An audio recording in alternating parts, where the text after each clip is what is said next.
So today I want to talk about symbiotic relationships, what they are, how they work, and how I think we exist within a symbiotic relationship.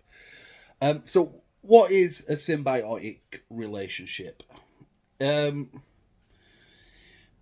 it's usually where two organisms that could be considered a threat to one another come to, or competing with one another at the very least, uh, come to work together to create better outcomes for both parties.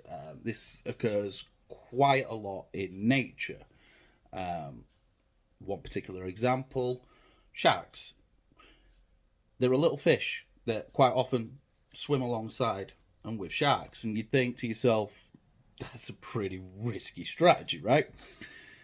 But these two species have what we call a symbiotic relationship. So, how does that work? Well, the shark, the hunter gatherer in this, will go out and will attack something, eat it, and then the little fish will start swimming into the mouth of the shark. I know it gets riskier. And they'll start picking away at the little bits of fish that are still stuck between the shark's teeth. And what this does is this cleans the shark's teeth, it keeps them sharp, it keeps them healthy for the next hunt. And the little fish, in return, eat and are offered the protection of the shark whilst they swim alongside it and stay together. So it's a symbiotic relationship. Both species benefit from this. So you might be asking yourself, well, why the fuck are you telling me this?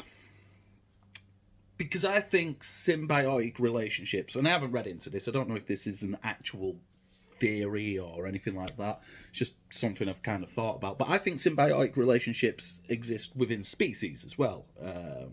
In our case, the human species. I think there are loads of examples of symbiotic relationships. For example, traditionally between men and women. For a huge chunk of history, women were incredibly vulnerable to the whims and wills of powerful men. And they were afforded very, very little protection by society.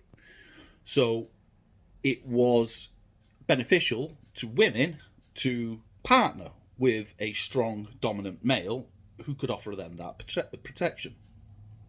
And in return, they would do the things that the men didn't particularly enjoy or were not particularly skilled at, or even socially it was unacceptable for them to do so. So rearing children, taking care of the home, mending clothes, all of these types of things. The sort of traditional values. What's changed there is society's sort of position on this, that women need men to protect them. And society's kind of stepped up its game. And now women don't particularly need men to look after them. They are learning to do that for themselves. They have laws in place which, admittedly, don't always work.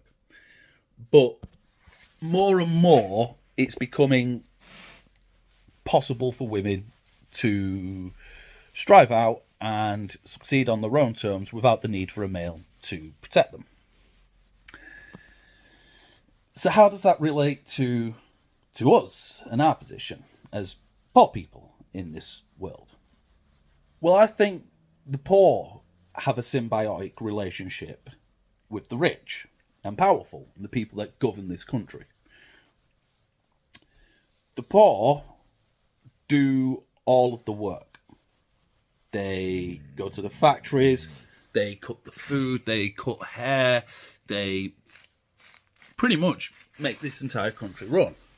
Those factories are owned by the rich and the powerful. Pretty much everything's owned by the rich and the powerful.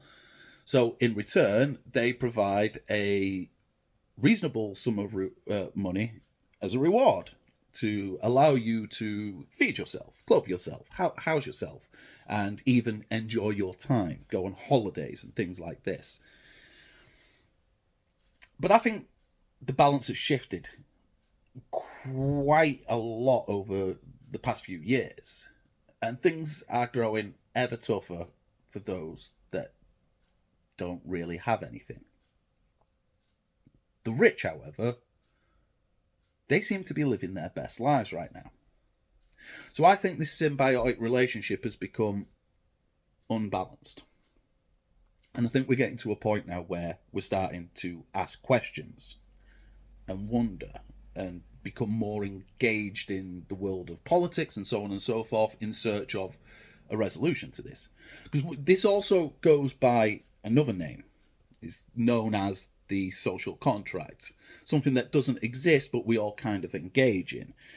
Namely, if you work hard, you play by the rules, you will be rewarded. But this is becoming increasingly less so. So what do we do? Who are we in this relationship? Are we the shark or are we the fish? Well, I think we've got confused and we've started to think that we're the little fish eating on the scraps, because that's how we live our lives. We live on scraps. We're floating along with these rich and powerful people looking for protection. And I think that's wrong. I think we're the shark. I think we put ourselves in danger to create the food that comes to everyone. I think we're the people that offer protection to this country by working for the police or as a soldier in the army. And I think we've forgotten who we are. We are not the little fish. It's the rich who are the little fish, who come in and pick the bones and take what they want from our produce, what we've created, what we've built.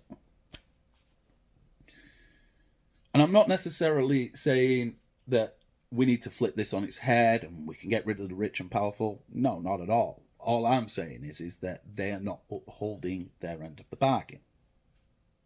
So let's go back to the shark and the fish for a moment. What would happen if the fish stopped upholding its end of the bargain? Sorry, my dog decided to have a moment there.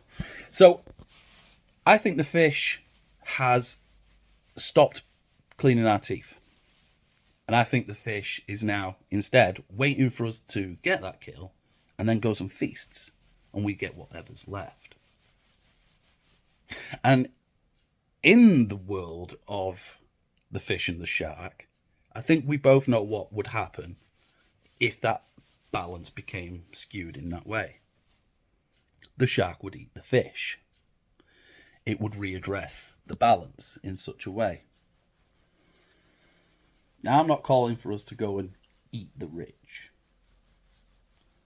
What I am saying is we have the power, the strength, and the numbers to demand more.